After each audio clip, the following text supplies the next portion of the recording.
Folks, evening. Sorry for the delay. Technical hitch. It had to happen sooner or later. I can't even blame the alcohol on that one.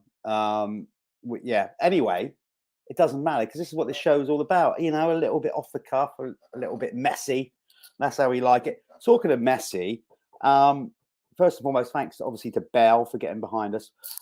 We've got some other sponsors we're going to announce later on. But talking of messy, let's bring in my first guest, who I cannot use and abuse because I've known him for so long. Jordan Booker. Let's bring JB in because I can say messy because look at the barnet on him. What? I mean, why do you have to go in like that? And like, I mean, look, the light shines off my head. I grow my hair so you don't have to. Thank you. I really appreciate it. And you've got like a kind of like an Orlando Bloom sat there in you. Yeah, I'm just getting my Movember well ahead of the game. Yeah, and a rather finally an adult. Well, come on now, JB, don't go too far ahead of yourself. Halfway there. You're trying to get there. Yeah. We have got a genuine adult on the show though, who is responsible. It can be responsible because he does actually train riders.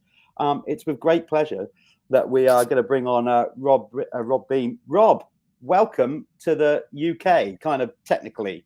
Thank you so much. It's a privilege to be on the show.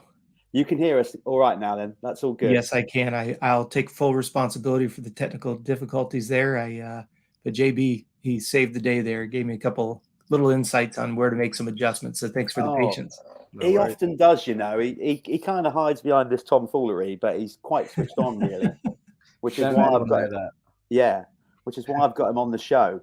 So I've got you two on together because I think there's a connection here. Because what we want to talk about, obviously, Rob, is your coaching and what you're doing around the world. Sure. So obviously, being an American, and you know what the scene is over there. JB has been a young aspiring British rider that worked his way up to do GPs and knows all the pitfalls and that. And now he gets about the bit. By that, I mean he gets around the world riding bike. I'm not going to get into the other stuff, what he gets up to. So listen, all you people out there watching, we're going to be talking. I wrote a few notes tonight to see what we could talk about. Basically, talk about that and about the education of bringing riders up through the ranks, and the main differences between AMA and Europe, and just also touching on, Rob, your opinion of GPs and where they were at with that. So sure. So as I said, go along the bottom there, people. Let's hear your comments. Let's get involved. Any questions, we'll do our best to answer them. But in the meantime, Rob, if you don't mind, start with you. So tell us more about your background and who you are, because obviously loads of people in the UK won't know you from Adam, if that's a saying in America. Is that saying? It sure is. Yep, sure is. Okay, yep, that's a good one. So what? So what is your background? I know that you're going to be coming to the UK, and we'll get onto that soon. So how did it all start? What do you do exactly? Yes, I'm a human performance coach. I've been in the business now for 35 years, if I can show my age so much. And I've been riding moto since '78, and just have an incredible passion for the sport. When I was in college, I'll kind of back up just a little bit. Started in moto, come from a big family. Moto got a little bit expensive, so I got into BMX and pursued BMX pretty aggressively. Here in the state of Florida, got to be ranked #1 in Florida, got to travel nationally, got ranked #8 in the nation. And then we had the World Championships in '87, and I got 8th in the world in the pro class there. And I had every intention of continuing to race bikes professionally, but my dad decided that it was time for me to go to school. So I went to school, got a degree in computer science, human resource management, and I always wanted to be a doctor. But one thing led to another, and I started a young family, and I really wasn't interested in going to school for that long. So continued to study physiology and exercise science and all of that. And then when I got into college, I got into the sport of triathlon. And I worked my way up into that, got nationally ranked, and got a chance to go to the Olympic Training Center as a development athlete. And then unfortunately got hit by a car. And unfortunately, when you get injured like that, you're pretty much a lame duck. So I've always had a passion for moto behind the scenes. I started a coaching business very early on. Took all of the things that we learned at the Olympic Training Center as an athlete, both on a BMX level, obviously in the triathlon realm, And since 78, always been following moto. Over here, we had the Toyota Moving Forward program, which was an amateur development program. And what they did was they chose 15, 20 different riders, and they were going to give them a 2-year deal in the Kawasaki 250 program. And that year, Sean Hackley actually won it. So he got a 2-year deal with the 250 Kawi program. Was at the time, it was Motorsport Kawasaki. You're probably familiar with that back in the day. So we had a chance to work with all of those riders. And while we were working with those riders, you guys are probably very familiar with Ronnie Tishner. He was working with Adam C. He wouldn't be. Yeah, more my generation there, Rob, to be honest. Like, absolutely. Yeah. Well, it was great because Ronnie was working with Ashley Feilich. She was with Factory Honda at the time. AC was with Cowie on the 85. And so he got word that I was doing this work with the Toyota program. And to be very honest with you, I didn't even want to get into the sport of moto. You guys know how it is. You get so deeply entrenched sometimes, it takes the enjoyment out of it, you know? And my boys both ride, and I love going to the track. But I saw this happen in triathlon. I became an elite coach in the triathlon realm. And then I go to the races to support my athletes. And people are like, hey, can you get me a free heart rate monitor? Hey, can you get me a free entry? Can you get me some energy bars? And it's just like, man, I just want to come to the races and enjoy the races. So because of that exact reason, I really wanted to stay away from moto, because I knew once I got in, it was the point of no return, because my passion was all about it. So you fast track with that. So I started working with Ashley Feilich, started working with Adam C. And then it just started to snowball from there. Ian Treadle with Factory Suzuki. And then it just blossomed and blossomed. And so our motorsports division took off. And at this point, we have the largest online coaching business in the sport of moto. And we say that very humbly. We have 267 number one amateur titles and 4 AMA number one plates to our credentials. So my big thing is I love to educate. If you look, if we were to have a conversation with JB at the track, I'm not going to sit here and I'm not sure you want that. Well, this is what makes our camp so different. Is I'm a physiologist who loves to ride moto. I'm not as good as JB. I'm not going to be able to tell you whether or not you should use 1 or 2 fingers on the front brake, because that's a riding specialist type of thing. What I want to make sure is that anyone who's listening to the show, I want you to have a better understanding of nutrition, hydration, physiology, and sports psychology. Because no matter what, when we get to race day, it's always going to boil down to those 4 elements. Can the rider handle the mental pressure? Are they prepared mentally and physically for their races? And when you look at the different demands, moto is like nothing else. What we see happening quite a bit is you'll have these young athletes, they'll go to a gym. You have somebody in the gym that knows nothing about what moto is about. They'll hire a sports psychologist. Sports psychologist just doesn't get it. You have a nutritionalist that doesn't understand the demands that JB puts on his body between traveling and training and racing and recovering, and then trying to hit the repeat button week after week after week. So that's where we've created our own little, we believe that moto, speedway, grass, enduro, they're all unique. They're all different. And that's what we do with the physiology, is we just tie it into what the rider needs to do. If JB is working with a riding coach, I want to make sure that I can make JB capable enough to do whatever the riding coach, the team manager asks. And then obviously I work for both the rider and the team to make sure that the team has an asset that can go the distance. Yeah. And then we get into marketing. So swinging it to you, Jordan, your career, I mean, you obviously pushed on to try and be, well, you did. You got to a Grand Prix level. Who did you have something similar in the UK to what Rob's talking about here, or did you just have did you just do all the psychological thing yourself? Do you know what? Actually, I wouldn't call it a regret, but one thing, if I could go back to 17-year-old me getting into GPs,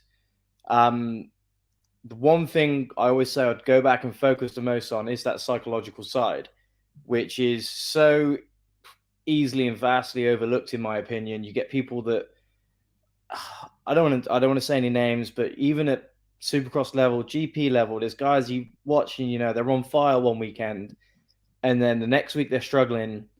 And so what do? They go and what do they do in the week after that bad race? They go and stick to the exact same program they always did, which I felt guilty of. I did the same thing. You know, some weekends I'd maybe crack under pressure or something would get to me, or, you know, and you kind of always think, oh, I need to do more motors. I need to do more laps. I need to be fitter. I need to be stronger. But then the psychological side is, definitely so overlooked in our sport, and it's so important that so you didn't really have anybody then that you felt you could, or I'm sure there's people to turn to, but you didn't really feel there was anybody that you trusted enough to absolutely take on board 100% their guidance. I think all of that side of it's just so new to motocross. Even the fitness side and everything like that, it's now becoming scientific. Whereas before it was just like, I remember one year I was with a trainer that was like the first trainer I ever had. And he was pretty much just, you walk in the gym and you do everything as hard as you can, as fast as you can for as long as you can. And then when you're done, you leave. And that was kind of like the early day kind of belief of fitness for motocross. Oh, you need to work as hard as you can. And then you get to a weekend, you're burnt out. You've rode too much in a week. You've trained too hard. You're burnt out. And then it's not until like kind of the latter few years of like my racing career that I started working with a guy, Ben of Strength Factory in Bristol, who was, you know, maybe not the most highly qualified person ever, but to what Rob's saying, he had a history and a involvement and a passion for motocross, for lots of other bike sports, and kind of knew what it takes to be good on a Sunday and not burn yourself out in the week. And I remember when I first started going there, after my first couple sessions with him, my first few weeks or whatever it was, I almost left because I was like, I'm not leaving the gym. Like I'm leaving the gym feeling pretty good. Like this isn't right. Like I'm not aching. And it wasn't until like after the first month, we did some tests at the beginning and then we rerun different tests like a month in. And I was like, wait, hold on a minute. This is like way more improvement than I've ever had. Like lifting capabilities, like my cardiovascular capabilities, everything. Like my weight went down, my flexibility, and I was like, well, okay, there's actually a science to this. And you can't achieve that, or that can't be achieved working with someone who has no passion or understanding for the sport that you're working with. Yeah, someone can get you fit, someone can get you strong, but is it what you need to ride a bike? Probably not. What do you think then?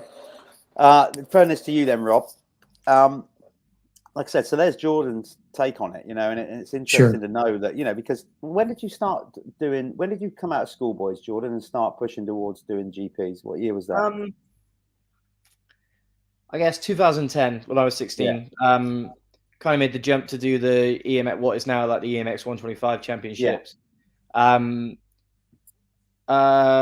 lucky enough I had Justin Morris in my corner, so wasn't completely alone. He got me up to speed. I kind of still had that youthful energy where I didn't really train much, but we were doing the motors in the week, and I did pretty good. You know, I finished top 5 in a series. Like it was real, you know, strong class that year. We had Tixier. I actually beat Ferrandis. You know, at the time you don't really know who these guys are, and now looking at Tixier is one-time world champ. Ferrandis is absolutely killing it in the States since he's been. I hope that doesn't eat you up. No, not at all. No, it actually, it makes me more proud of what I achieved in the past. Yeah. But so like, that's the main thing. I went from that season where I was young, I was 16, I was doing 25-minute motors on a 125 against people my age, and I was fine. I kind of got through. And then I was meant to stay in the 125 class again for the following season. And they actually ended up bringing out an age rule that you had to be 16 or under. So then that pushed me up to, I was kind of in a bit of a no man's land because at that time they didn't have the 250 support European class. So I ended up throwing myself right in the deep end, straight into MX2. I think I just turned 17. we didn't get that much notice because they didn't bring the rule out until like I think December. So I'd lost like a couple months. And then that was the point where, you know, I started training a bit more. I started doing a bit more in the gym, but I went from 25-minute motors to 35 plus twos they were then instead of the 30s they do now. And that is at that point that I was like, God, like I can't survive on this, you know, just basic training, like no kind of real experience or anything. And it sucked. It was a big wake up, big learning curve. And it took me then years to figure out and find someone who had the right knowledge. So that going off the back of that point, my question to you both, starting with you, Rob, is when obviously it's a critical time in any young adult's life, really. Obviously, you know, growing up, the whole puberty thing, going through body changes, all that stuff that goes on. When is, let's say, an optimum time, but surely you have to cater a program and take into consideration the pressures of being just a kid. You know, how do you identify the moment of when a kid is ready to go up a level? Because we're all different. You know, we're all different behind the eyes. We're not what works for one does not necessarily work for others. Me and Jordan, I think, are very similar potentially in our careers. I think we could both look back and probably look up and say, probably could have, should have done more, but don't look at it back with too much regret because of our character. But yet there's others that are like got this steely determination, you know, total focus, and then therefore, in some cases, don't necessarily always have the natural ability. So you've got to try and kind of nurture the two. So when is it a right time for kids, or certainly parents, to start considering, right, we need to up the game if the kid's going to cut the mustard? Do people sometimes go too early with all the training and the kid just gets burnt out?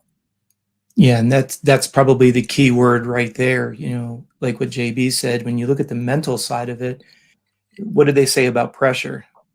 It either turns you into a diamond or it crumbles you, you know, and it fits right in line with what you're saying. You have to look at the individual literally as who they are. You have to look at we call it athletic pedigree. Your question is more stemmed around at what age do you start to introduce that structure and that load-bearing exercise?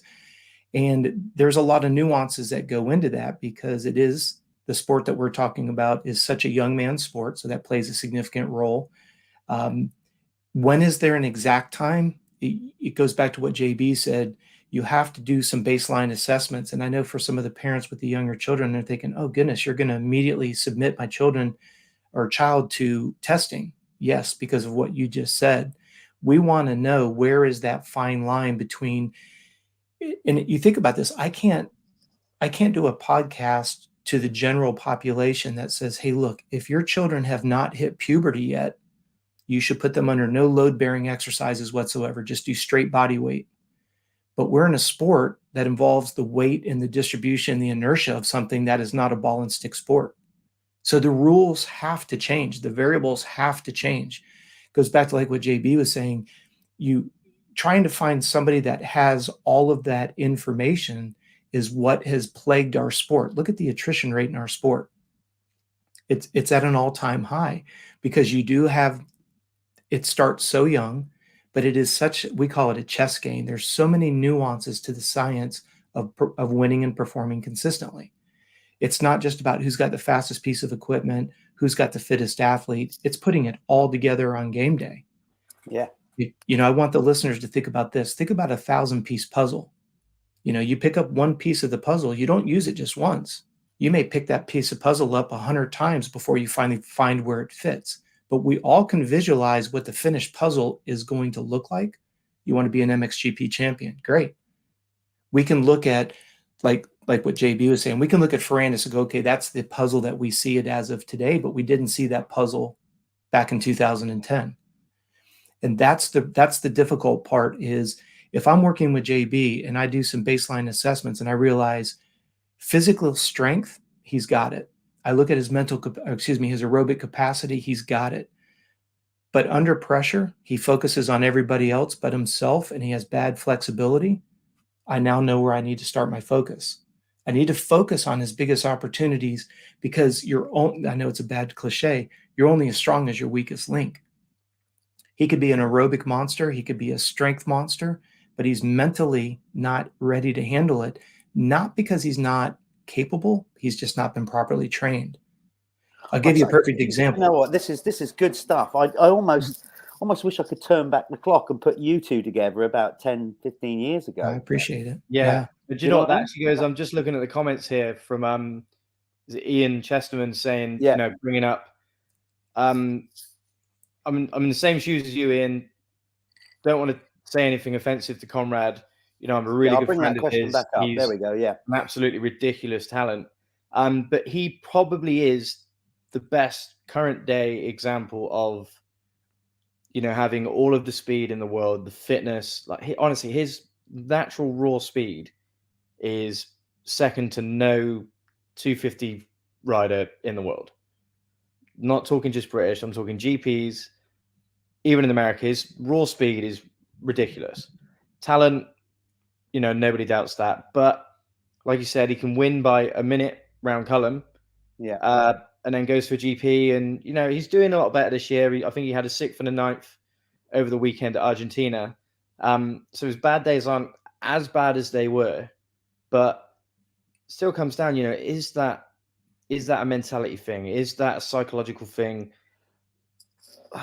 Well, listen, none of us. Like, because if it wasn't, you know, at some point it would come right, but it just hasn't quite pieced together on the day at a GP on the big scale for Conrad yet. I really hope it does, and I really do believe it will happen this year.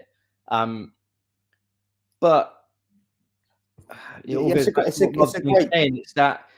and like Ian, another comment of Ian's was saying, you know, why do we think the UK is struggling to produce a world champion since Dobby?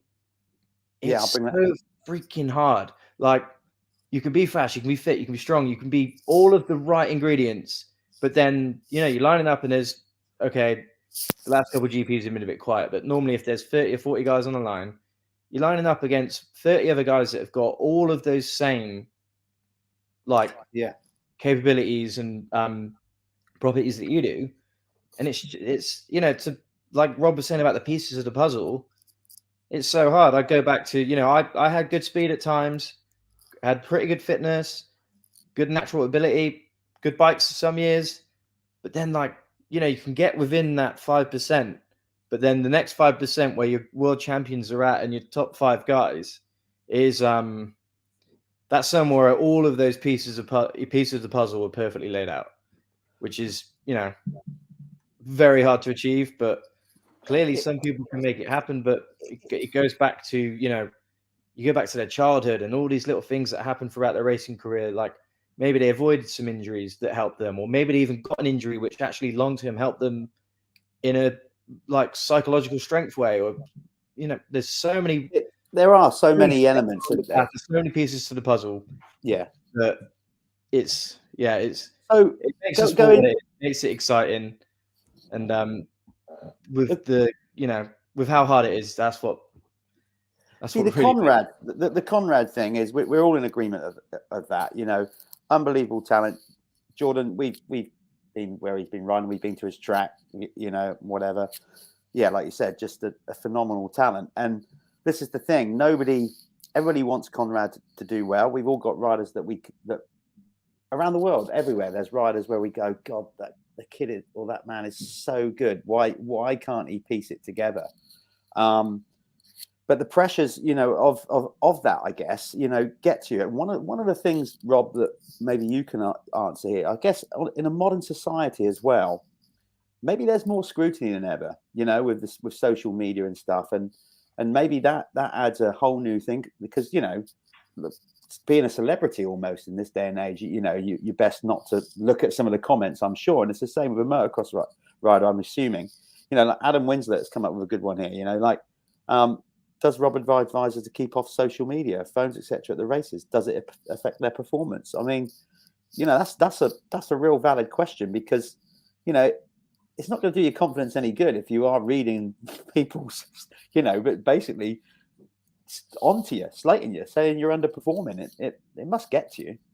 Well, let's take Adam's question/comment one step further. Think about two of the most popular social medias that are out there, TikTok and Instagram, right? What are the durations of those short clips? 5 seconds. Yeah. So what have we done as a society, thanks to digital media? What have we taught our athletes to do? They cannot focus for more than 5 seconds at a time. We've actually got this on videotape.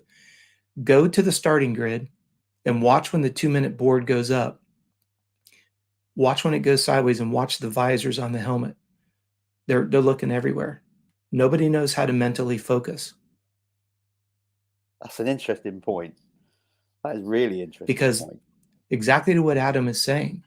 So when you take this a step further, right, to show you how powerful the brain is, I don't want any of you, none of our listeners, do not think about a pink cow with black spots. Don't think about a pink cow with black spots. Now you take take that illustration and someone's in your ear on the starting gate going, don't blow the start.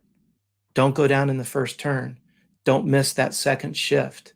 Don't miss that transition over the gate. What's your brain going to do? And to show how easy it manifests itself, what happens when JB is out there battling bar to bar and he goes down? What kind of rider comes up once he's hit the dirt? He rides like he stole the motorcycle, right? Because the fear of falling is now gone and his inhibitions are gone and he just rips the bike to shreds. And as we always say, if we could bottle that. Oh, totally. That's if you could bottle it. No, I fully agree with that. I think I can think of a few occasions during my career, and I bet most riders out there can, where they've gone down in the first turn. So many. And you just, the 25-30 minute motor goes by in seconds. Like the finish flag comes up and you're like, oh, what? I wanted more time. You're energized, you're ready to go. Everything's clicking off. That, like you said, Rob, that fear of failure is just out the window. It's gone wrong. Nothing else can go wrong. Time to go. Yeah. And that's the part that makes it so interesting. Absolutely. So, again, not just because his name cropped up in a comment. So I just want to make it quite clear, Conrad, if you are watching, we're not picking you out, but obviously, so that's the kind of thing that we're talking about, because, me and Jordan, we've all seen in the UK, Conrad ride just at phenomenal speed and whatever. And I know it's the UK and not GPs, but we all know his pace in the UK. If he rode like that at GPs, he'd be on the box. He'd be up there, the potential of winning.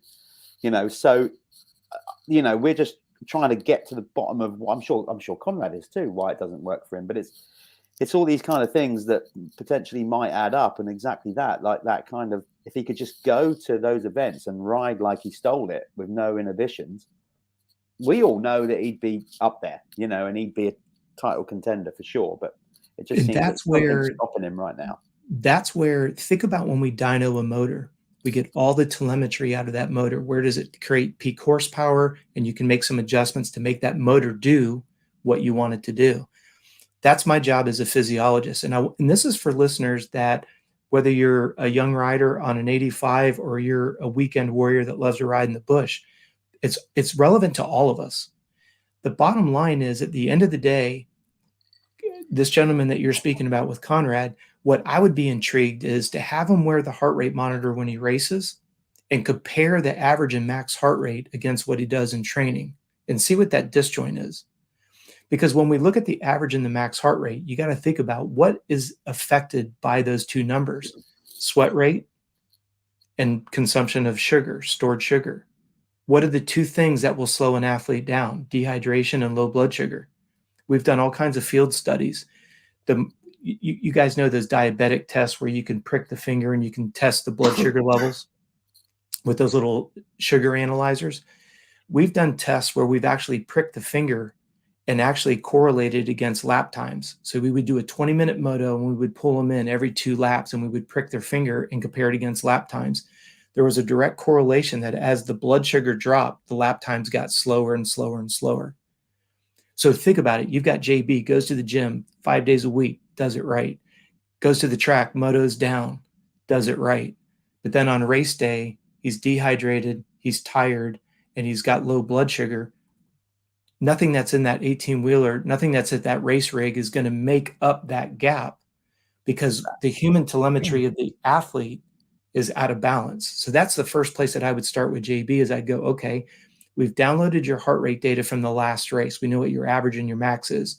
You stepped on the scale before and after your moto, so we know what your perspiration rate is. We have half the information. Now, the next time we come back to that venue, we know the demands of that venue. We know when we go to Lommel, it's going to have a completely different demand on the body than any other venue. Well, you can't prepare for Lommel the same way you prepare for other tracks. There's where you have a disjoint, and it's got to start to have more. And that's what makes it so much fun. If I'm working with JB and we're very new together, the very first year, we're just gathering data on every venue we go to, because next year we know exactly how to prep for it. And we can even change our race strategy. Remember, if we've got a 20-minute moto, we have a 30-minute moto, 40-minute photo. Let's just say even number. Let's say that we have a 30-minute moto. It doesn't do you any good to be fastest at 10. Doesn't do you any good to be fastest at 20, right? We've got to be the fastest at 30 plus 2. But we've got to train to that specificity, but we've got to know what it takes, because we download the information on the motorcycle and we get all the information that we need. But now this is where JB got, I think, a little bit screwed. And this is one of my biggest passions as a physiologist. I want every listener to understand, when they put a heart rate monitor on, when they step on a scale, I want them to understand the information that we're gathering, not just somebody saying, do it. And this is, I work with Todd Waters out of Australia. And Todd says it all the time. You know, he's been to testing facilities and he's been under, they don't tell you why, they just say, do it. And then when you have a question, they're like, don't ask questions, just do it. Well, that's what we call accidental success. You know, one weekend you're on a rail and you're killing it. And then 2 weeks later, it's like you're riding somebody else's motorcycle. Well, where did he fall off the rails a little bit? And just what you said earlier, JB, if something isn't working, I have very, very thick skin. If we have to have like when I was working with Ashley Filick at Factory Honda, I mean, you hear about those stories about that big conference room in Honda. We close that door and there's Jeremy McGrath's number one bike sitting in the corner, and over in the other corner. I mean, when they close those doors, you guys know they're not there to be nice to one another.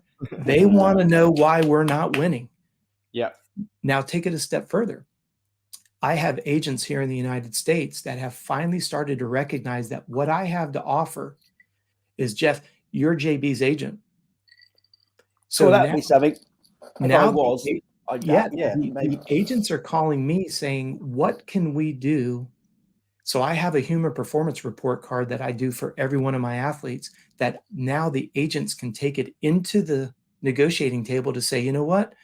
My athlete is fitter than the other athlete you're thinking about hiring. Let me show you why you should hire my athlete. How long has he been since he's been sick? How long has he been since he's been injured? What's his consistency rate? I can show them. Now think about it. Mitch Payton calls me and he wants to know what McAdoo is doing. I can give him a C-suite report, which is a one-sheeter. And then he goes, Rob, where'd you get that number from? I can show him on platform number 11, where we looked at average heart rate, max heart rate, strain score, morning body weight, evening body weight, sleep cycles. Go ahead, Jeff.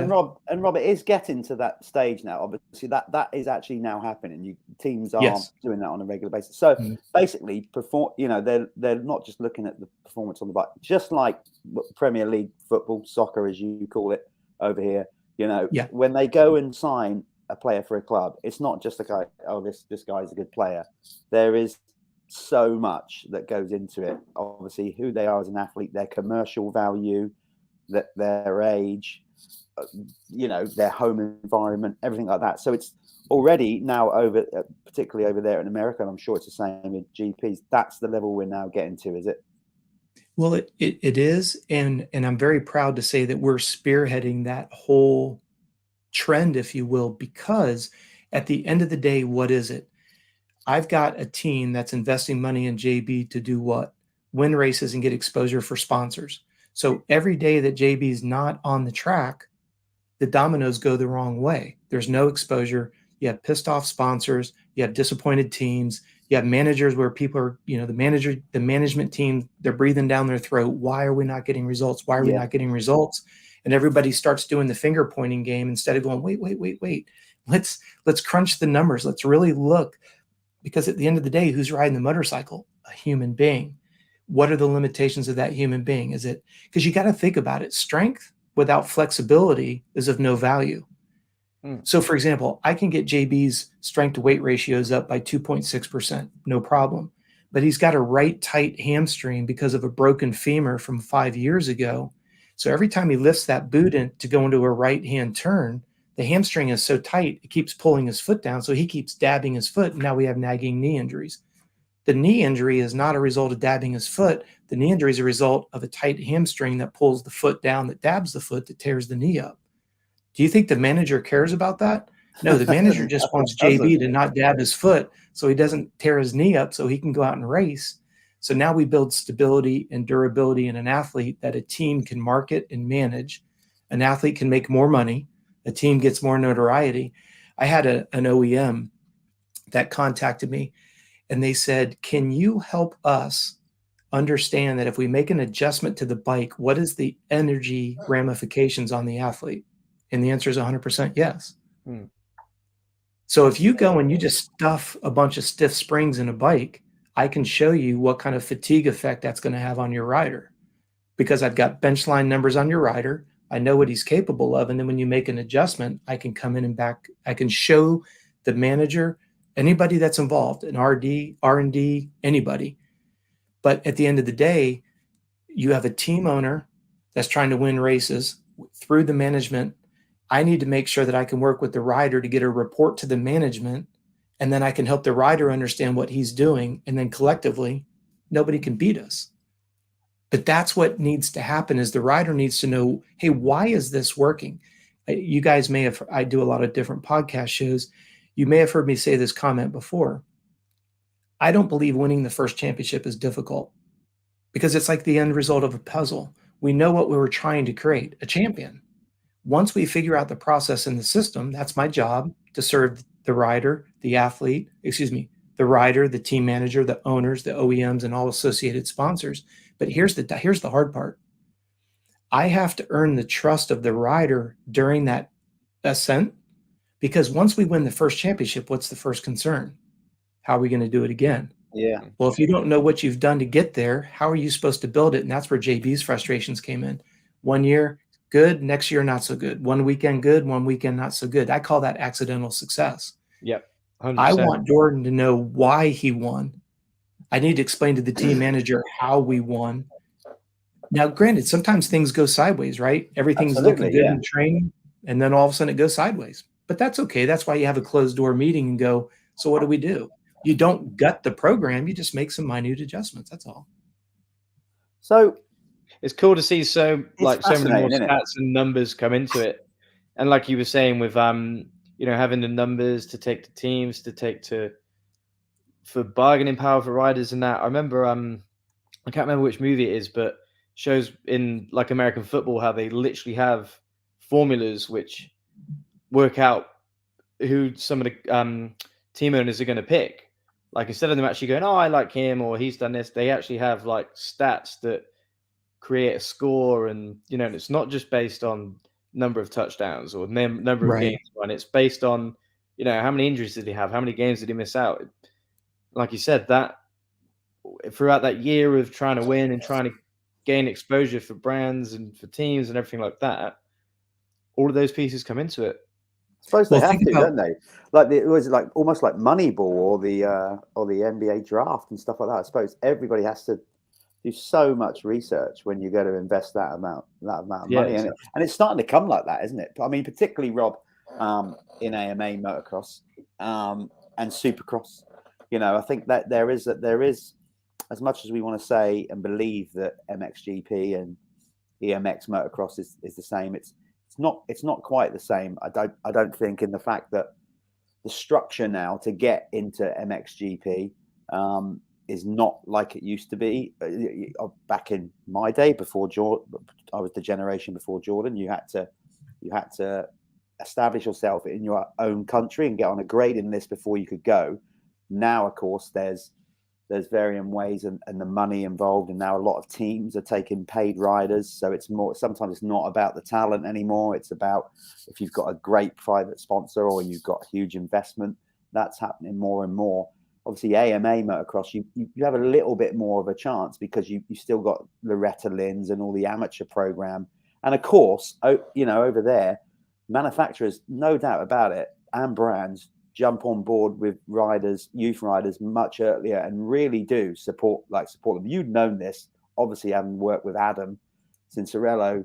Adam was signed up with great backing, justifiably, clearly, because he's made the grade and won championships and could have won a lot more if it hadn't been for injuries. But he got put on a program at an age that kids in Europe realistically could only dream about. So Sure.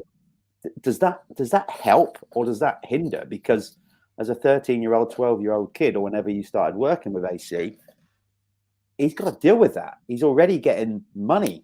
I mean, we don't get money. Kids don't earn money in Europe. You have to fork out money until you get to a level where you're good enough to see it back.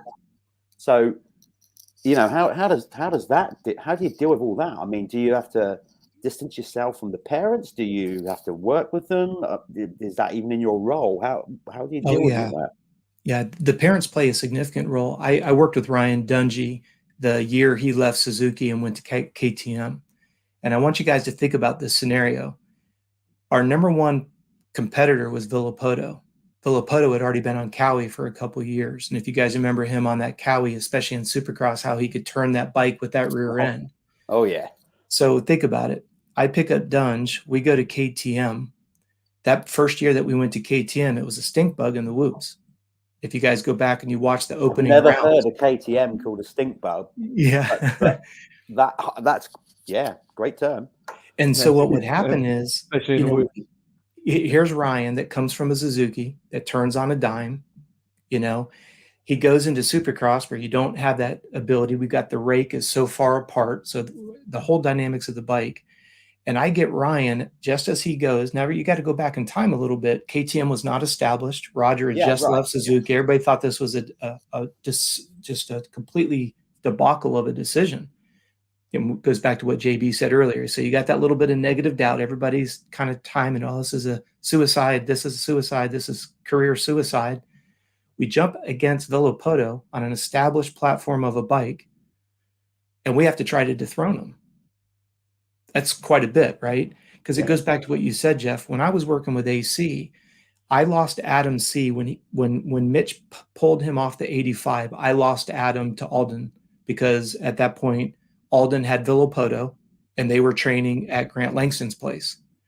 So Adam C. and his dad, Alan, called me and said, "Hey, Rob, we have to move on." I said, you got to do what you got to do for your career. I get it. I no hard feelings.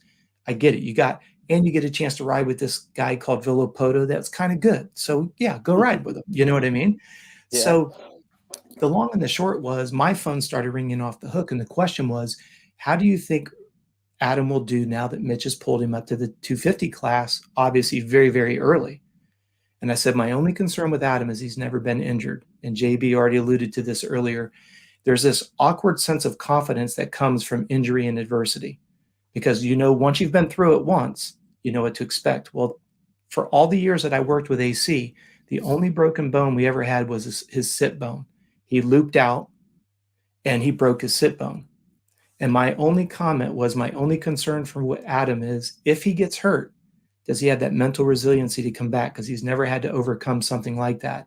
And if you guys remember, that's when he went to that European Supercross and smashed the wall. And then the next 3 to 5 years have been injury after injury after injury. So you look at that and then you say to yourself, because Jeff, this is what answers your initial question, does it help or does it hurt? Well, if you produce structure early, I get put into quite the quandary because structure creates success. It's pretty guaranteed. Anything you focus on always improves. So if I can help JB understand just enough about nutrition that he's confident, if I can get him just to understand enough about strength and flexibility so he's confident, he doesn't have to have a PhD, doesn't have to have a master's degree. He needs to know enough to be confident, because there's not a dipstick in your chest that I can pull out and go, hey, JB's confident today, we're ready to go. But I can create confidence in JB through remember how he said earlier when he trained for a month and then he did assessments and he saw that there was a quantified improvement? What did he say? Hey, this stuff works. There's confidence. But I can't measure confidence, but I can measure quantitative success. So if we ruck up to a GP and JB has seen that his box hops have gone from 26 to 31 multiplied by his body weight, he knows that his strength to weight ratios are up. If he can see that he can go faster at a lower heart rate, he knows his aerobic capacity has gone up. Is that confidence? Could be. Is that accomplishment? Definitely is. But it goes back to what we said earlier. When we put that helmet on, I call it the helmet of confidence. That's what I try to develop for my teams and my managers and my riders. When you put that helmet on, you know you're fed, you know you're hydrated, you know you're rested, and you know you're in shape. Because being in shape doesn't matter if on race day you're dehydrated, tired, and hungry. You're never going to see the full JB come to fruition if one of those three other variables are missing on race day. What we do, because when the race is over today, the only thing that matters is recovery. Here's for any one. of our listeners. Here's one for you both. JB, you can maybe start this one off. You know, we've all, I'd like to think now, got plenty of experience in this sport. I still, probably more than ever actually, go around the paddock at the races or watch and observe. And parents commit a lot. Clearly they do. You can't start in this sport really without the support of a parent going out and buying you a bike and supporting you. But I also see so many parents that don't have first-hand experience, and they are ill-advising their kids. You know, you hear it, some of the things that they say. And I also see plenty of parents just piling pressure on. There's even some that have been around the sport, but certainly some that have never ridden or whatever, you know, and are on to the kid all the time. Got to do this, got to do that. Do you, pair of you, you know, now Jordan, you've been not in that position, obviously, you know, because you've got a supportive family, and so I'm not singling you out with that. But do you see it? Do you get frustrated when you see young kids coming through and you just think, my God, like the kid you're just going the wrong way. Just leave the kid alone. I mean, you are giving them such poor advice, and yet they think they know right. That's got to be so frustrating and damaging, isn't it? So first off, I've been sat here pretty mind blown by a lot of what Rob's got to say. Yeah, it's been great. It's very informative, and like you kind of joked about earlier. Yeah, I do kind of wish I sat and had this podcast going back 10 years ago. But yeah, to your question now, Jeff. Again, not going to drop any names. There's actually someone that kind of has that kind of going on right now. A kid that's got all of the talent, everything it takes to kind of win and come through to be a top professional rider. And yeah, sometimes you hear people around them saying like the wrong stuff, or like, you need to go do this, and you're like, and you know, I had that when I was young, but at the time, whoever it is that you're kind of looking up to, whether it's your dad or another father figure, or like everyone's got that kind of person, whether it's a trainer they hire, their father, whoever it is that they look up to, and they do trust them, and you listen to what they say. And yeah, it's not until you're kind of on the side that I'm at now, the other side of the fence, and I see it going on, and I'm like biting my tongue a lot, saying, do you know what, actually, I kind of want to say, like, do you know what, actually, I think you should maybe try this or try that. But then again, and apart from what Rob's saying nowadays, with like numbers and statistics and quantifiable, you know, data that kind of proves a path to success, it's hard to kind of argue with like these dads or say anything, because you can turn around and there are so many different routes to I'm not going to say the top, but to a successful career or to whatever it is you're doing. It's there's no right or wrong reason for anyone. But having said that, you do kind of know when someone's being steered the wrong way, and yes, it is frustrating, but Yeah, that's what I'm saying. What I do you do do? find myself biting my tongue a lot, though. That is for sure. Yeah, I do. But obviously, we're not in it. Especially just because there was a question earlier about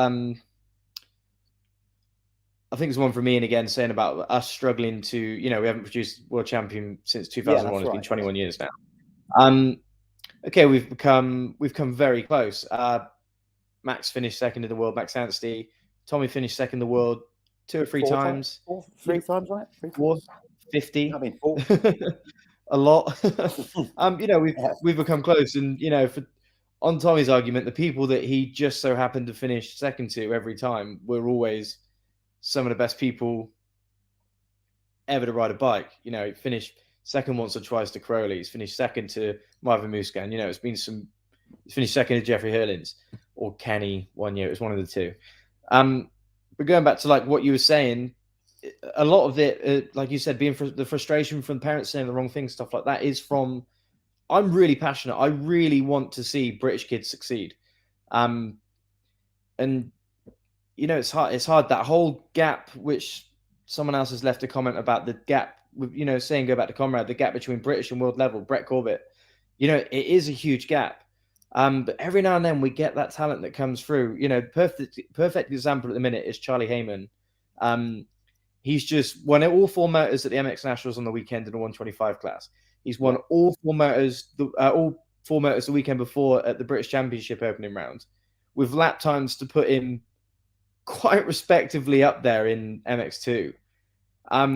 Went to his first ever EMX 125 race at Matley. Did good, did solid. Considering his first race, no experience, he's young. Did really, really, really good. And from what I've been told, I'm not sure where or when the next round is. From my knowledge, he's not going. All of that talent bottled up, all of the ingredients, everything. And whether it's, okay, you can't argue if it's financial, he's not getting the support, or it's too far, whatever it is. He needs to be at that race. And that's where it becomes hard being from the UK, is from everyone else that's living in Belgium, Holland, France, wherever it is. It's for us to get just to their starting point for the European-based rounds. You're talking £1,000 to get there, plus half a day of travel to get to their starting point.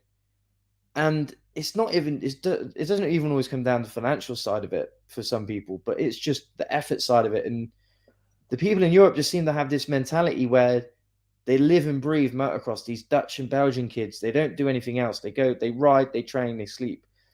There seems to be so many distractions in this country. Kids like having a nice life. They like hanging out with their mates. And I see it time and time again. People go to these European rounds. Sometimes they do good, they succeed like Charlie Heyman has, and they don't go to the next one. Or sometimes, they go and they maybe don't qualify, so they go, oh, it's not for us. It's too much money. It's too much effort.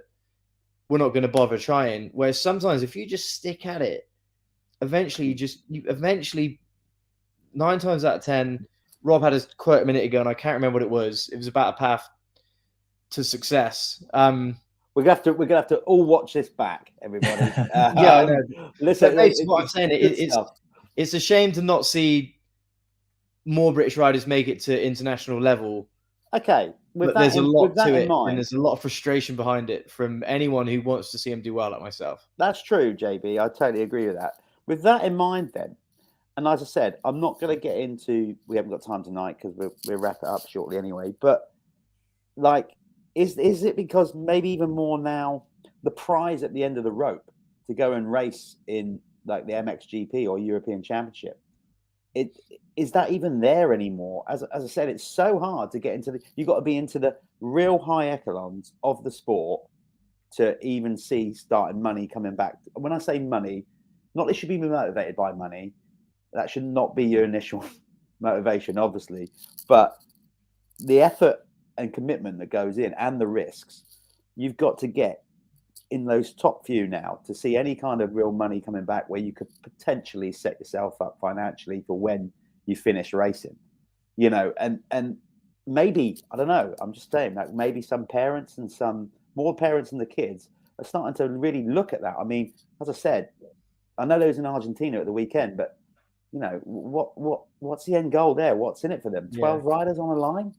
I mean, Rob is working in a country where, as I said, massive country. I completely get that. You can't, so you got all your regionals and whatever. But the whole industry over there is into it, and the risk versus reward, the way I see it from where I'm sat in a bedroom in Weston-super-Mare in Somerset, is it's just the risk versus reward is better for the kids in America than any rider currently in Europe.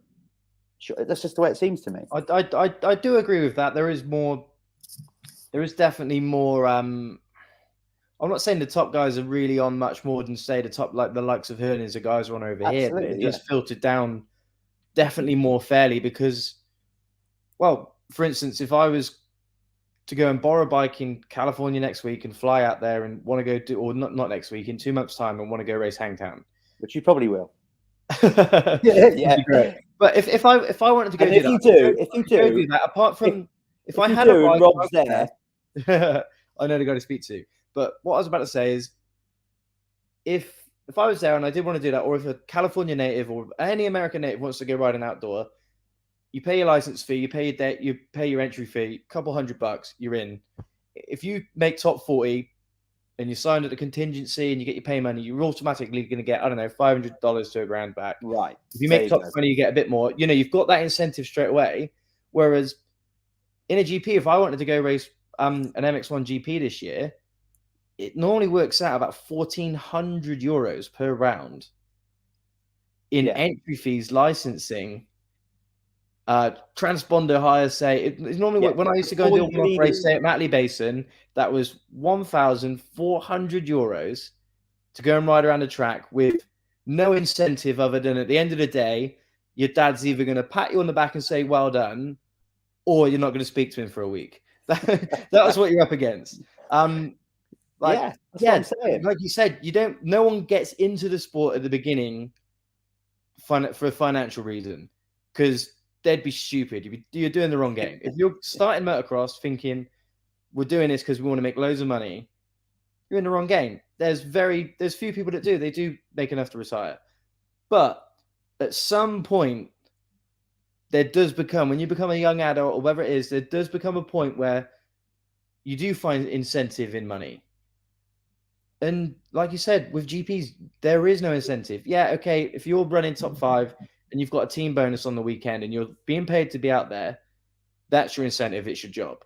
For people doing wildcard entries at GPs, they're literally going there going, right, I want to get that 1 point this weekend because that's a big achievement for me. It's a big achievement for my dad. It's a big achievement for everyone that's brought us here. And that's where you've got to have that value of, it's like that €1,400 is just for the entry fees and costs and stuff. That's before you've even turned the wheel. Tires on your bike. You've done this, that, and you're probably looking at, if you're going to race Matley Basin for a one-off wildcard, you're $2,500 in, $2,500 in. So that's where, to a lot of people, that 1 point, that 2 points, whatever it is in MX1 or MX2, is worth that. And likely again the same in the States. You get your success stories of, you get the guy who wins, who's happy. You get a guy who maybe gets on the podium for the first time, he's happy. And then you look back, the next guy that happy is the guy that gets his first top 10. And then there's no one else happy again until that guy that makes his first main event. And there's different levels of success and there's different levels of achievement. So I guess incentive in that form is kind of same both sides of the pond, but definitely financial incentive has got to be a lot stronger in the States. Rob, what's your take? I mean, I don't know if you've ever attended an MXGP. You've ever been to one?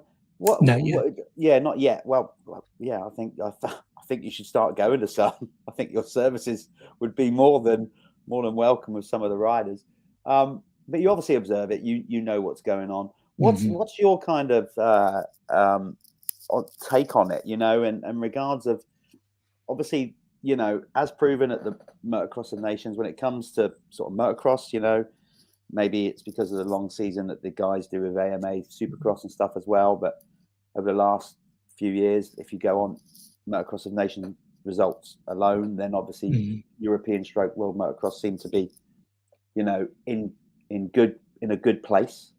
Yes. But like I said, regards of actually bringing riders through in a system, can you see obvious differences from where you're sat, or do you think it's like pretty much the principles remain the same, but the only thing potentially slowing riders' progression down is these stepping stones along the way that we now seem to be missing because of, like Jordan just outlined, the expense and everything to try and break through into the higher echelons. There doesn't seem to be the kind of support network that you guys have over there.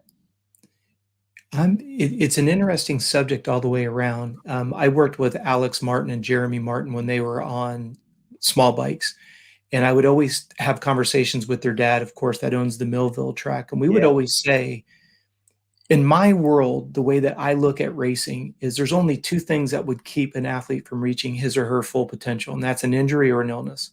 The sooner you acknowledge that, the better your career is going to be. Because just because you can do another set, just because you can grind out another moto, doesn't mean you should. That's where you got to know where that moto fits into the scheme of a training program, weekly, monthly, quarterly, annually. Comes back to your question, though, Jeff. Ironically, I believe that the MXGP environment is a much more complete system of development. Think about I'm it. surprised by that. Right, okay. But here's why. If you look at the idea that you guys have riders that are on 85 cc's that will go out and run Lomel, and we have kids over here that if the track's too rough, they won't run it.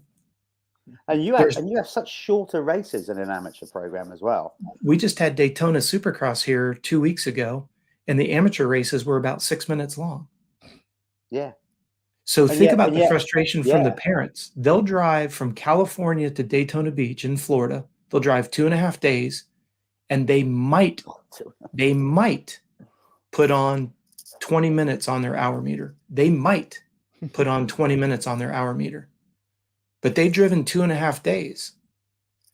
But yet you look at the MXGPs with the MX1 class, the MX2 class, the MX3 class, there's a true definitive, let's push politics aside and the mismanagement and all sports have it. We're not immune to it. But what I think is great, selfishly for me, what I love about the MXGPs is you can't run from fitness in the MXGP environment.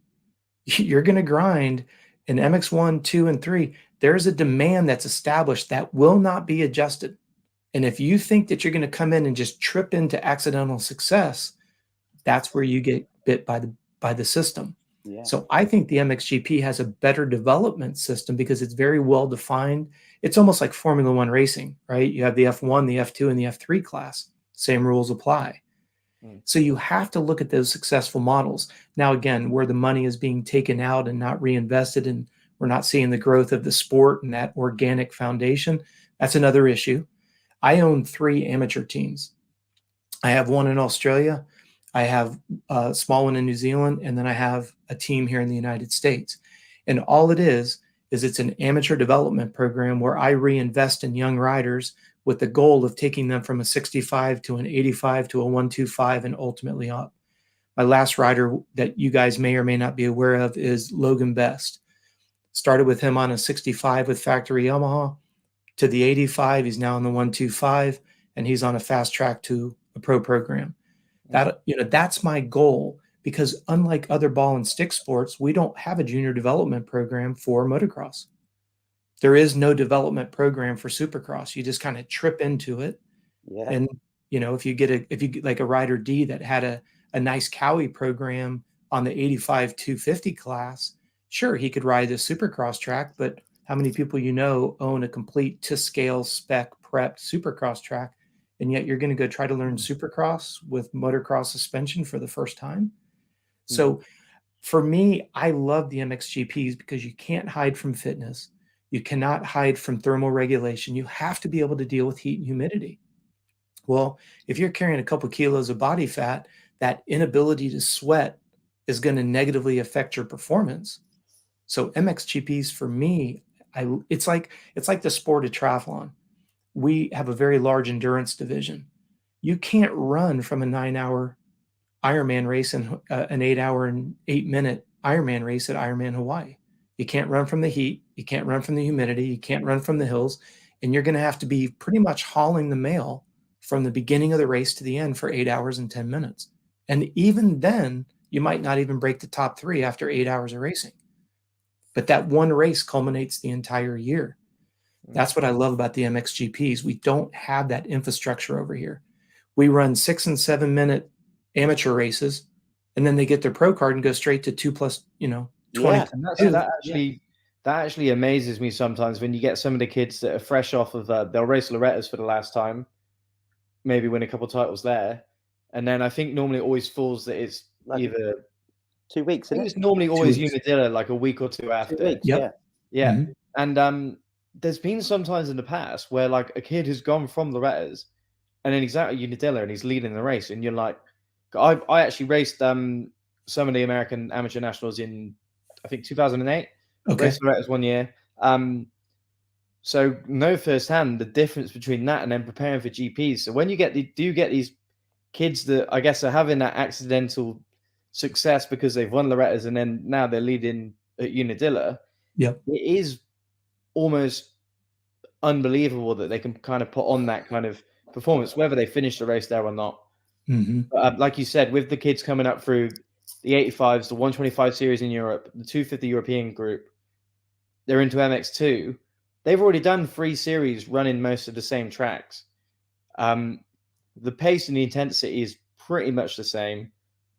The only difference is they were running 25-minute races. Now they're running 30. So they've only upped it by 5 minutes. That's the only thing that's changed. Whereas, like you said, the kids that are riding around Freestone National last week doing 2 8-minute races, and they're going to carry on doing that this year. So they haven't learned any of the outdoor tracks. They've got to up their fitness by 4 times the amount for the duration of the race. Mm-hmm. It is a huge step for the guys over there to go from amateur to pro. And like you said here, the development's definitely a lot smoother. That's one thing they have. A lot of people have got different opinions on in front and the FIM and Sure. Oh, that's another show. things. But one thing Trust they've me, done well is this development program. Yeah. Well, and Jeff said it earlier. Let's just stay on the subject of amateur racing. Let's use a calendar. You have your first race in Daytona in March. You race Sunday and Monday. You travel Tuesday. You race 5 days in Freestone. You finish on Monday. You have 1 travel day. Now you race Springading for another 5 days. So in 3 weeks, you've had 3 races that are 5 days apiece with 1 day of travel in between each. So there's the month of March. Then you go into your areas, straight into your regionals. Then you go right into Loretta's in August. Then you might go pick up some AZ Open, Cal Classics, Mammoth, those type of one-off events. Then you're back to Mini-O's in November. My point being is, when's the season ever over? So as a physiologist, think about this. If I have a professional triathlete and we know that Ironman Hawaii is our world championships, the rest of the world is built, the rest of the season is built around that. We don't race from January to October. You may not even do your first race until April or May.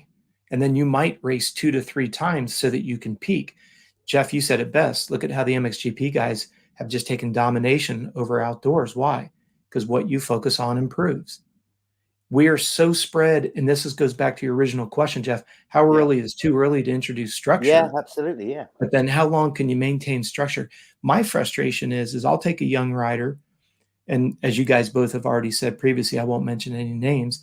I've taken kids from 65s to 85s, 85s to 250 program. They've been with me for 5 years. They now sign a contract for $657,000, $800,000 on a 250 program for 2 years.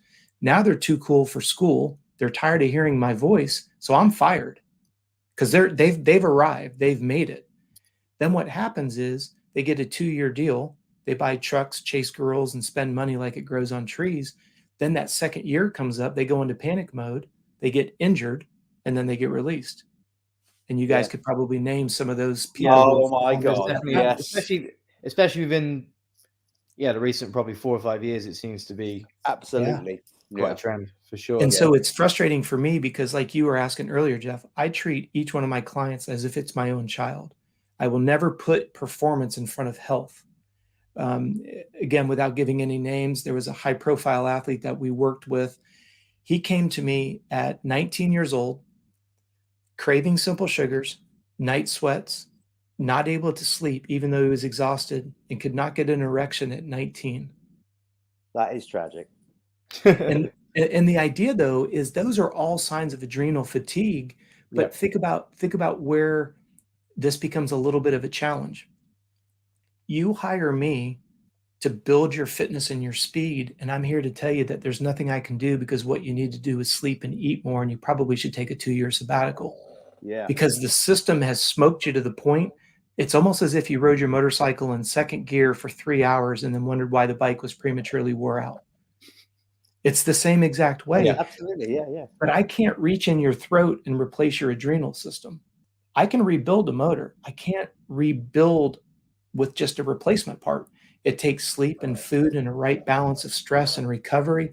And that's where the process and the science has to start to get factored into. JB is an entity. He's not a commodity. He's an entity, because he's an investment. If you look at him as an entity, he's an investment. If he's a disposable commodity, and that's what's tearing us apart as a sport, is I'd love to see JB be successful for 8, 12, 16 years like we see in other sports. Now, again, I'm not naive. I just so the listeners know, we have 4 business verticals. We have a weight loss division, we have an endurance division, we have a ball and stick division, and a motorsports division. So we've worked with Formula One race car drivers, MotoGP, the whole 9 yards. Right. I get what other sports are involved. I get it. I'm not naive. But if we're looking to try to build the career of a Caroli, why has he been able to have such a long career? Because he doesn't race 11 months out of the year. Now, Actually, great question. And you bring up the hurling versus Caroli. Yeah. Why does hurling keep getting hurt? Yeah. Why do we see the high attrition rate in Supercross? I think they're overtrained, underfed, underhydrated, and they don't sleep enough. I mean, no disrespect, but some of these accidents that these guys are having, and they're blowing a shoulder out and they're out for 6 months on just a typical. Now, I'm not saying endos are fun. Don't get me wrong. Oh, they're definitely It's not not- fun. It's not a fifth gear wide open downhill yard dart that shattered the shoulder. It's a nose wheelie that just, he puts his arm out. There's no range of motion. Everything is just like a tattered bike. The injury rates just shouldn't be where they're at, in my opinion, not based on what we know about strength and conditioning and flexibility. It's all just so fascinating stuff. Amazing, actually. There's been so much, but it's so much to take in.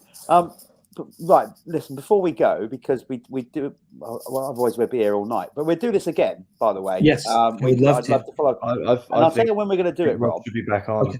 Rob will definitely be back on, because Got a million questions still. I've got a million questions for Rob, but Rob can come back on when you come to the UK, because I'll throw this question up by Adam Winslet. Would Rob like to have a UK team? Well, you can answer that in a moment, Rob, but you are coming to the UK this year. So tell us more about that. Let's sign off with that. Yeah, we're looking forward to that. If anybody wants the specific dates and locations, you can go to Complete Racing Solutions. Or actually, you can go to NARA. Their site has all the dates and stuff up there as well. What we're going to be doing is we're going to be starting at the southern part. We're going to fly into London, and we're going to the woods. Yep, we're going to start down there. Yeah. Yep. At Coos's course. Yep, we'll be down there at Coos's course. So we're doing a camp. And then what we're going to do is once a week, we're going to do a 2-day camp going all the way up to Scotland. Kevin Murray's invited us up at Scotland at his Ride Scotland facility. We're going to do a 2-wheeled festival up there. I'll do a presentation and a performance camp up there as well. Then we're actually going to jump over to the Ireland area, and we're going to work with Richard McEwen over there at Desert Martin. He's a good guy. We have a couple of camps over there in the Ireland area. Then we're actually going to swoop back down into London and finish it up. So we're going to be in your neck of the woods for about 8 weeks. And we're going to be doing different presentations. And I would love to, like I said at the onset of tonight's conversation, I mean, our performance camps we will send materials out to the athletes. We want them to bring that material in, food logs, training logs. So that way we can start like we did tonight. We're sitting here talking about nutrition. Let's just not talk about macronutrients. Let's look at your food log and talk about carbs, protein, and fats as you consume them, not just up here at 10,000 feet. Let's get down to the nitty gritty about what our listeners are actually eating. Why are they going out on the racetrack? And on one moto, the reaction time on the start is really good. Then they don't realize that they took a snack of something that they had a negative reaction to, and they had like a small state of comatose, and the reaction time on the gate was late because they ate something that they didn't even realize they were having a sensitivity to. So we do these types of things in the camps and clinics. I spend a lot of time on the track with the riders. And you go, wait, Rob, I thought you said you weren't a riding coach. Remember, I'm taking the integration of physiology and putting it against the moving gyroscope of a motorcycle.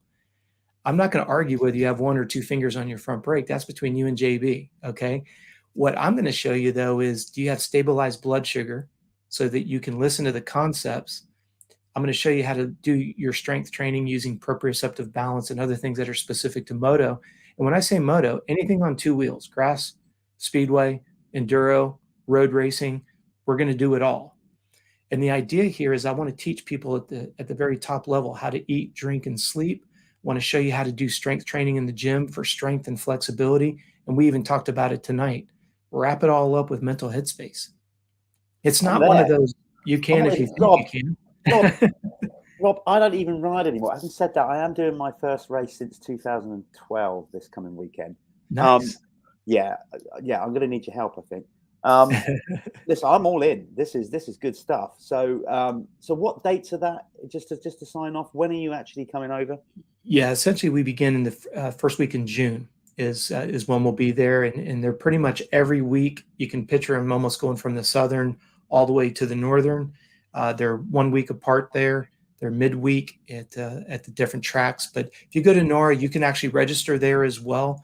We do limit the classes because we want to keep the quality, and it's open to all bike sizes. This is what makes our camps completely unique. We don't go out and moto down. We'll take a concept in the classroom, proprioceptive balance. We'll talk about proprioceptive balance and apply it to turning. We'll take proprioceptive balance and apply it to jumping. We'll take proprioceptive balance and apply it to starts. And we do it, talk about it, take it out to the track for an hour. Talk about it, had a snack, take it out to the track. And we do that for 2 complete days. Well, we're going to be there. JB doesn't know this. JB doesn't know this yet, but I'm dragging him along if his schedule allows. I want to be there. That would be awesome. I think it would be stupid to miss out. I think so. It's quite a local track for me and Jordan. So we're fantastic. I think also just like a lot of what Rob is saying is, I think not even overlooked. Just some of the knowledge doesn't exist here especially among motocross and youth motocross and among the trainers and stuff like that involved. I'm not going to pick any names. I just don't personally believe that a lot of this knowledge is out there. Maybe it's a little bit more kind of common knowledge with you guys. I'm not saying it's common knowledge because obviously a lot of it is it's pretty. Yeah. I'm struggling to speak. My mind's so blown by it. I'm honestly struggling to speak. Where it's frustrating for me is I have a 250F, and just because I read the manual, I don't think Mitch Payton should hire me as a mechanic. Yeah. And what happens is just because someone's an ex-pro doesn't make them a nutritionalist and a strength and conditioning coach and a sports psychologist. And that's what I want, especially for, JB, very accomplished in your own right. I'm not here saying I'm better than you on a motorcycle. I'm here to complement what a riding coach or a riding specialist has to say. If that riding coach wants you to work right-hand turns, I need you to have the strength and the flexibility and the endurance to do that for as long as what's requested. That's the difference. Any riding coach that's listening, I would love to work with you to grow your business. Why? Because I want to see the sport grow. And the only way it's going to grow is if people are stronger, more resilient to injury. I hate to say this, but they bounce and they don't break. Because when they do that, they stay and they enjoy it. And then when they enjoy it, like you were talking about, it's not about money. It's about the enjoyment of being healthy. Yeah. And then the enjoyment of being healthy and going, if you're riding in the bush, you just want to ride longer. If you're riding, you want to be competitive, you just want to be a little faster to go longer and then enjoy the career that comes with it. And it is a systematic approach, but it's not difficult. And that's what I want your listeners to really understand. I think there's so much convoluted information that's out there. They want to make everything so difficult. They want to complicate it. And I just recently picked up a very high profile rider. And the reason why he called us was he said, he heard one of my podcasts. If you guys ever follow me on Whiskey Throttle, I do a lot of work with Whiskey Throttle. Yeah. And he listened to one of our interviews, and I have my own show with those guys. And he said, I asked my trainer one of the questions that you brought up. It was about sleep and recovery and sleep cycles. And his coach said, don't, or trainer, whatever title you want to give, he says, don't ever challenge me. And he says, I'm not challenging you. I'm asking for clarification. And I want the listeners to kind of think about that. If you don't know why you're doing something today in the gym, on the motorcycle, on a foam roller, stop, don't do it. If you don't know why you're doing it, if your trainer is not man or woman enough to tell you the why behind it, because they think, well, if I can just keep you hanging on for another $1, look, I want nobody dependent on me. I want nobody dependent on me. Confidence, the confidence side of knowing why.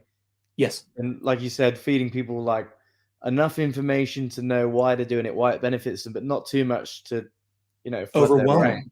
Overwhelm them. Then that's going to fill you with confidence, and it's going to make you want to do it more, rather than, like you said, some coaches not wanting to know the ins and out because they just after the dollar. Amazing stuff. Listen, literally an hour and 20 minutes has flown by for me. It's been fascinating stuff, and I don't even like race anymore or anything like that. But that's not to say I'm not interested. Of course, I am, because I'm so engrossed in the sport. Brilliant stuff, Rob. Well, thank you so much for having me on. No, thanks for coming on. It's been a real privilege. These are the tracks you can see below down there. That's where they're going to be going when you come over. So listen, we're going to put a load of information out on Dirt Hub about Rob's trip to the UK.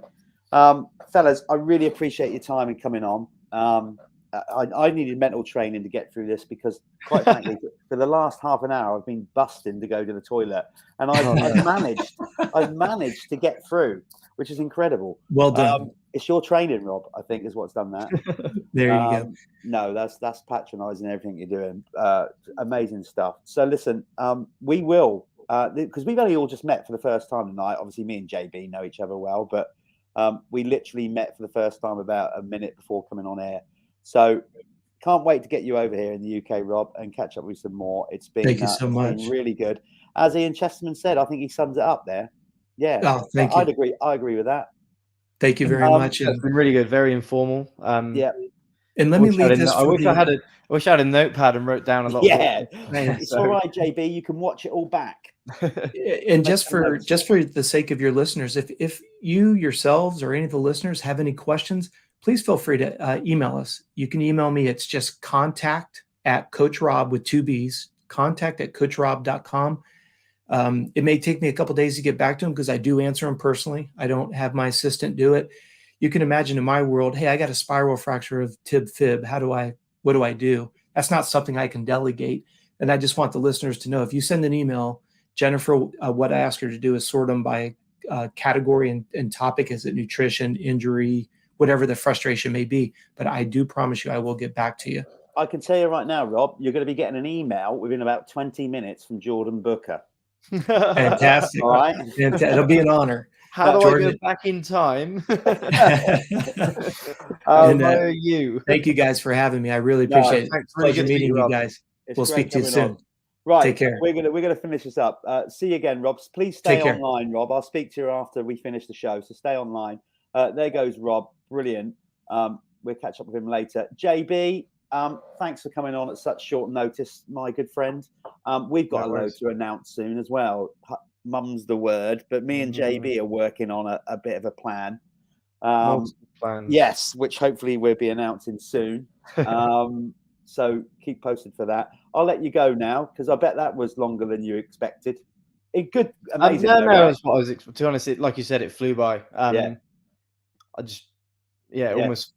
Almost seemed like being on like one of those crazy Joe Rogan podcasts. It was one. It was proper. Crazy scientist on with loads of information, and I just met a real life scientist and had a conversation with him. And it's cool to hear such a different side to the science side of our sport that I've never really delved into very much. So I just want to know more now. Look, we can carry on. A bit of information, and I want more.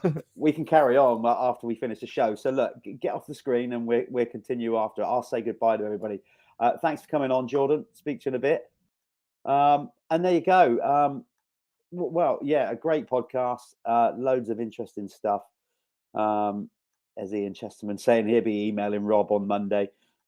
So listen, thanks for tuning in. We're going to be trying to do these now once a month. I've been obviously busy start of the season, whatnot. There's been a lot going on with my other responsibilities. Just want to say as well, shout out to the guys at CrossBox through Madison. They're gonna be a new partner of the Dirty Talk show. So we'll CrossBox is the obviously training mechanism, the little system that you can put on your crash helmet and records all your laps and stuff like that. I'll give you more details on that on our next show. I'll give you more warning as well on our next show of when we're actually coming on. This one was all cobbled together pretty quickly, but really appreciate your time for tuning in tonight. Hope you enjoyed it, and stay safe out there, everybody. And we'll be catching up soon. Been a good evening. I'm going to carry on talking to Rob because there's loads to talk about. Hope you enjoyed the show. See you soon. Thanks for tuning in.